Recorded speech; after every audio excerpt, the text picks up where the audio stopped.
Let's go next to Grant from Iowa City. Grant, welcome to the David Pakman Show. Hi, David. Great to speak with you again. Thank you. So there's so many ad hominem attacks that are made today in politics, and to me, it seems like a lot of people accept them as being substantive, especially if they're made against people they don't like. Do you think this is something that is it because they don't recognize it's a fallacy, or do you think they are clearly aware of that, but they're just so eager to see their opponents get quote unquote owned? Well, give me an example. What's a recent ad hominem attack that people aren't realizing is an ad hominem? I mean, it's very prevalent with like MAGA for sure. Things Trump says about people. Even calling like. You're saying like Jack Trump Smith, will say this guy's a loser, Jack that Smith's guy's low deranged or energy, whatever. And then lightweight, people are that like, sort of stuff. he's absolutely right. Yeah.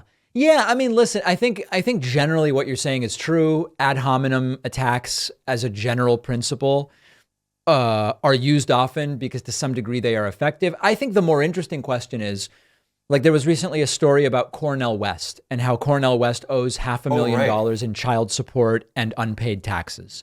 And there are people saying that's ad hominem because it's not really about his policy. But I think that there's a counterpoint to that, which is, well, tax policy is very much related to what one would do as president. And also, when you're talking about not paying child support and not meeting the requirements that have been put in place to, in his case, a woman that was, the mother of one of his children, and to the child themselves, I think it is relevant to one claiming, hey, I want to make law about a lot of these different things, or at least propose policy, if not make law, as it more accurately is said. So I think the more interesting cases are the edge cases where there's not necessarily agreement as to whether they are ad hominems. Yeah. I think I saw you break that down on the Monday show, I think it was. And Indeed. Yeah, Indeed. I think it is hard to sometimes pick it out what is and what's not an ad hominem. But yeah.